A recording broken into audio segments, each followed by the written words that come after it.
Ji hello and welcome to the biochemistry series of carbohydrate metabolism. इसमें basically हम क्या discuss कर रहे हैं, हमने ग्लाइकोलाइसिस कर लिया एंड ओके। अब हमारी अगली बात क्या आएगी, हमारे पास आएगा question what is covalent modification of pyruvate kinase. Pyruvate kinase सुना सा नाम, बेसिकली जो फास्फोइनोल पायरुवेट को कन्वर्ट करवा रहा था पायरुवेट में। और मैंने क्या बताया था, ये एक वाहद काइनेज एंजाइम है पूरी बायोकेमिस्ट्री में जो एटीपी यूज नहीं करवाता है, एटीपी बनवाता है, याद रखिएगा।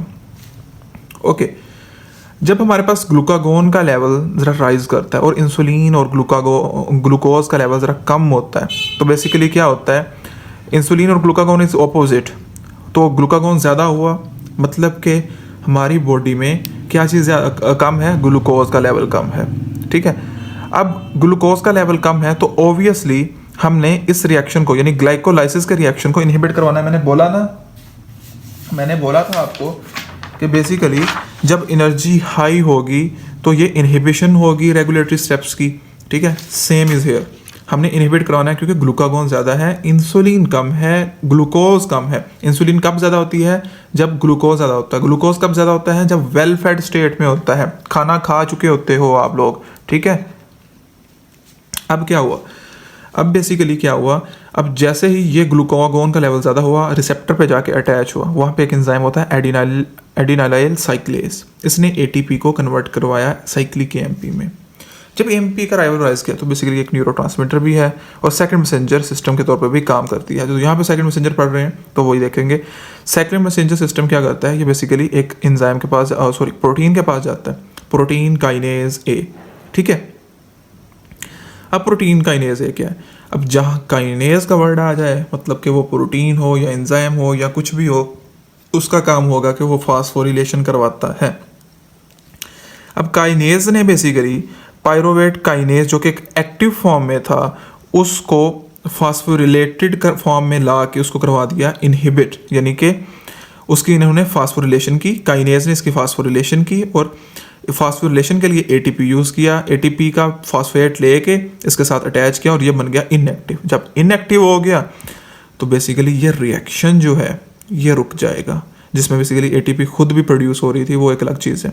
ये डॉटेड लाइन ये शो कर रही है ये रुक गया है, फास्फोइनोल पायरुवेट कन्वर्ट नहीं हो रहा पायरुवेट में और इन रिजल्ट हमारी ग्लाइकोलाइसिस स्टॉप होगी। क्यों स्टॉप हुई, क्योंकि ग्लूकागोन का लेवल हमारे पास राइज किया।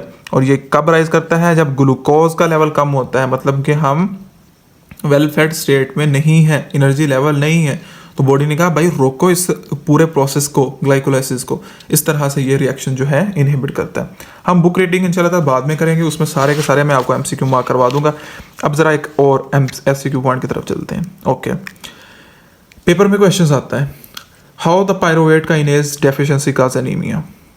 बहुत मज़े का पॉइंट है, अब मैं बच्चों की तरह इतनी बार ये रिपीट कर चुका हूँ। फास्फोइनोल पायरुवेट में एंजाइम कौन सा यूज़ हुआ, पायरुवेट काइनेज। इसने क्या किया, एटीपी प्रोड्यूस की। ओके, अब एटीपी प्रोड्यूस की, अगर मैं कहूँ कि ये एंजाइम ही नहीं है तो ये हो पाएगा, नहीं हो पाएगा। नहीं हो पाएगा तो ये एटीपी प्रोड्यूस नहीं होगी, इसकी डेफिशिएंसी होगी। ओबियसली कुछ ना कुछ इसके साइड इफेक्ट होंगे, जिसका एक साइड इफेक्ट है एनीमिया। क्यों, क्योंकि हमारा जो बेसिकली पूरी की पूरी बॉडी है वो जो कि हमारे आरबीसीज हैं पूरी बॉडी के, वो बेसिकली एटीपी के लिए डिपेंडेंट होते हैं ग्लाइकोलाइसिस पे। जब ग्लाइकोलाइसिस नहीं होगी एटीपी जो है वो बेसिकली नहीं प्रोड्यूस हो पाएगी, इन रिजल्ट एनीमिया हो जाएगा। ओके, एनीमिया हो गया। ओके, और ये कौन सी टाइप होगी, नॉन सेफेरोसाइटिक एनीमिया। अब एनीमिया कैसे होगा, बेसिकली इसके लिए हमें एक थोड़ा सा स्केच समझना पड़ेगा, वो स्केच आपको होपफुली जल्दी समझ में आ जाएगा। होगा कुछ यूँ कि हमारे पास जो बेसिकली जब ग्लाइकोलाइसिस जो है वो नहीं हो रही होगी, आपने ये लिख लेना है, ग्लाइकोलाइसिस नहीं हो रही होगी तो ओबियसली एटीपी का लेवल डिक्रीज करेगा। अब आरबीसीज जो है वो डिपेंडेंट होते हैं एनर्जी के लिए एटीपी पर। अब जब ये डिक्रीज कर गया तो ओबियसली इनकी जो एक नॉर्मल शेप होती है वो शेप जो है वो डीफॉर्म हो जाएगी। ठीक है, डीफॉर्म्ड शेप, और ये हार्ड हो जाएंगे। इस वजह से जब कभी ये स्प्लीन यानी जहाँ फिल्ट्रेशन हो रही होती है या लीवर में से ये ब्लड गुजरेगा, वहाँ पे ये इंट्रैप हो जाएंगे। वहाँ पे बेसिकली ये ब्लड जो है इंट्रैप हो जाएगा, और इंट्रैप्ड होने की वजह से वहाँ पे कुछ हमारे पास मैक्रोफेजेस होते हैं, ठीक है, मैक्रोफेजेस होते हैं। वो क्या करेंगे, वो इनको फैगोसाइटोज करेंगे, साइटोसिस होगी।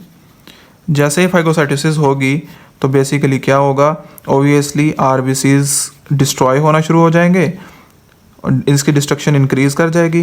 डिस्ट्रक्शन इंक्रीज की तो ऑब्वियसली इनका नंबर्स जो हैं आरबीसीज के वो कम हो गए। जब नंबर कम हुए तो वो एक हमारे पास एनीमिया कहलाता है, कि एनीमिया का केस बन गया। इस तरह से बेसिकली आपके पास ग्लाइकोलाइसिस स्टॉप होने की वजह से एनीमिया होता है। उसके बाद आता है लैक्टिक एसिडोसिस। लैक्टिक एसिडोसिस क्यों होता है, जब कभी हमारे पास जो है due to deficiency of pyruvate dehydrogenase enzyme, ठीक है। पायरुवेट डिहाइड्रोजिनेज एंजाइम क्या है, जो पायरुवेट को बेसिकली कन्वर्ट करवा रहा होता है एसिटाइल कोए में, ठीक है। अब जब वो नहीं होगा तो एक और एंजाइम आएगा जिसका नाम है लैक्टोज डिहाइड्रोजिनेज। ये देखें, लैक्टेट डिहाइड्रोजिनेज, ये पायरुवेट को किस में कन्वर्ट करवाना शुरू कर देगा, लैक्टेट में। किस कंडीशन में, जब हमारे पास पायरुवेट डिहाइड्रोजिनेज एंजाइम नहीं होगा। ये बेसिकली अगर नेक्स्ट चैप्टर में पढ़ेंगे तो वहाँ पे आपको अच्छे समझ में आ जाएगा कि पायरुवेट डिहाइड्रोजिनेज क्या बला है। तो वो नहीं होगा तो एलडीएच जो है वो लैक्टेट में कन्वर्ट करवा देगा, ठीक है। अब वो किस कंडीशन में होता नहीं होता, मोस्टली एनारोबिक कंडीशन में ये चीज़ हो रही होती है। तो जब लैक्टेट की एक्यूमुलेशन होगी तो लैक्टिक एसिडोसिस हो जाएगा। अब इसकी हमारी बॉडी पे क्या डैमेजिंग इफेक्ट आते हैं ये देख लेते हैं। ब्रेन सिग्निफिकेंटली जो है वो टीसीए पे डिपेंड करता है, ठीक है। और टीसीए मतलब कि try carboxylic acid energy cycle जो होता है वो वाला। ब्रेन जो है वो मोस्टली किस पे डिपेंड करता है, टीसीए पे, और सेंसिटिव होता है एसिडोसिस को। अब एसिडोसिस तो हमारे पास हो गई तो ऑब्वियसली कुछ ना कुछ चेंज भी आएगा, कन्फ्यूजन्स, मेंटल रिटार्डेशंस, और it may cause to the cerebral cortex, ठीक है। उसके बाद brain stem and basal ganglia, जिसकी वजह से बहुत ज़्यादा डिस्टर्बिंग कंडीशन होने वाली है, ओके। अच्छा, उसके बाद अब ये सारी आप एक जस्ट कॉमन सी रीड होगी जो मैं आपको एमसीक्यू पॉइंट बता दूंगा।